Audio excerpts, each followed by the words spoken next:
I just wanted to make this video because the level of customer service I received was amazing. I'm helping a builder fix a deck that the deck part was built, but they never got around to doing the handrails. And so those guys are no longer around, and the owner chose to put in this CityPost system. And as you can see, as it's scrolling down at the bottom, it's very cost effective. But the builder and I were looking at this going, how are we going to make the stairs work? And I'll show you what we ran into. So let's just close out of this. And let's open up these. This is the actual site. First thing was, I think the guys building the deck were going to use wood and pickets or whatever they're called along the side. Trim guys will know what those are called in their railing. But these are top mounts, so we had to take some of this what is this, bamboo, some kind of special weird tread. We took it off and then put in more beefy framing and then covered it with waterproofing, because you never want them to get loose. And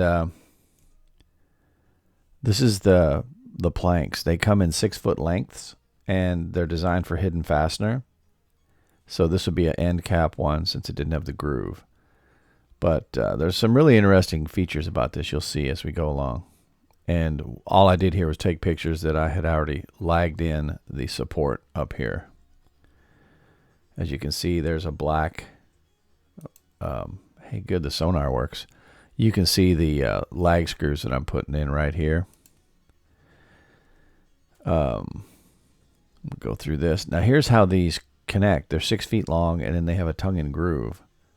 And like I said before, the outer edge piece has no groove, but all the other pieces have a groove ripped all the way along, so you can use hidden fasteners.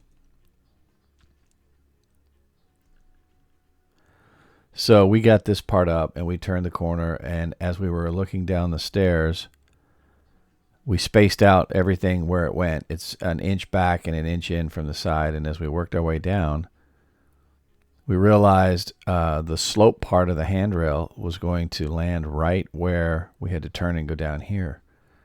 And I'm like, oh man, I don't think they have they've got slope pieces, these little plastic pieces, and they've got 90-degree turn pieces, but I don't think they have one that goes a slope into a flat 90. So we weren't going to get a continuous handrail, and then that's definitely not going to fly with the permit office. So I reached out and I called CityPost, and they're located a little bit east of Spokane, Washington. And the guy that I spoke with who answered the phone, I shared a Dropbox link with this exact picture, and he told us if we had a few minutes, he could draw us up something in CAD. I'm like, wow, okay. So he did. And his solution, which is pretty awesome, is clip these loose and slide the stairs, the lower part of the stairs right here, bring them out 11 inches or whatever two more of these treads are, so that everything's flush. These deck planks. So that's what we're going to do. And we'll clip it here. We'll drag the whole thing over. We'll redo the concrete at the bottom. But it was amazing. You're going to see his 3D here pretty quick. This is how it's going to go. It's going to come down the stairs to this one. Then it's going to go horizontal, and then 90-degree turn horizontal. So the stairs. And there's a video within a video. How cool is that? But I took all the dimensions so that I could have everything. And we're going to bring this over. We're going to actually replace this piece and come out 11, because 2 of these equals 11. And so all you'll see is this stair and that stair sliding to the left. And here's what he drew. So that's what he said. He goes, it's too bad you couldn't move these stairs over. And we're like, what do you mean too bad? Yeah, we can do that. That's awesome. That's a great suggestion. But he threw this together with minimal input for free just to be helpful. And I want to point out that you don't see that too often. So then I thought, it might be a good idea to model this in SketchUp.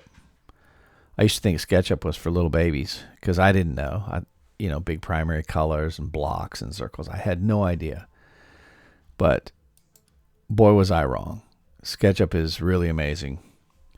And it lets you build things exactly to the exact size of whatever material you're using. And then it has this other really cool feature too called X-ray. When I hit the letter X, you'll see. You can see inside. And so what we're going to do, these are 2x8s under here. I'm going to get extra 2x8 and we'll sister them on and make a little cantilever so we don't have to mess with the whole structure that's under here. And we'll cantilever out and everything will be beautiful. Because look, your walk line, when you walk up, it's going to be right there.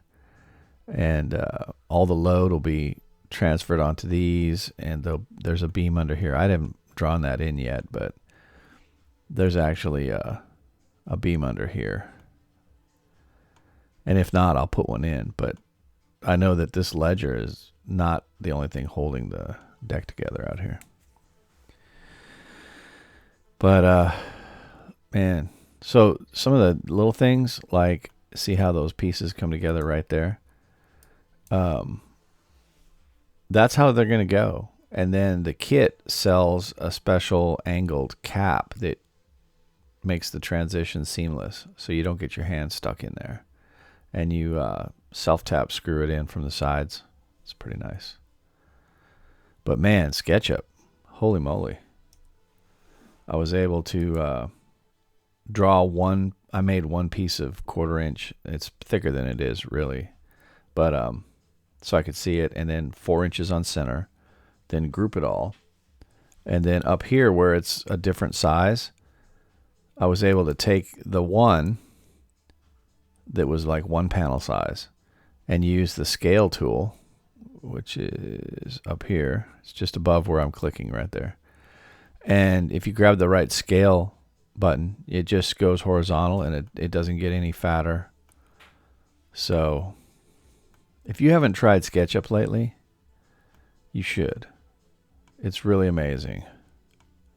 And I have to thank Mr. Larry Belk for telling me to don't be stupid. SketchUp's very powerful. I love it.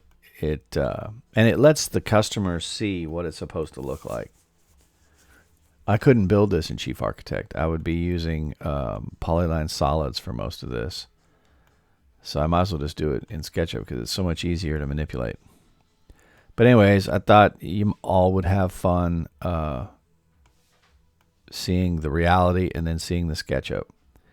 And if anybody has any questions or if you want any help with anything, you can jump over to CAD 911 and just post a question, and Larry and I will review those and try to get you some answers.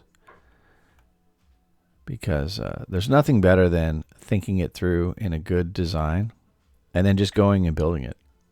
The headaches are solved on the computer. Then it's just the sweat of getting it built. On that note, I'm done. Click.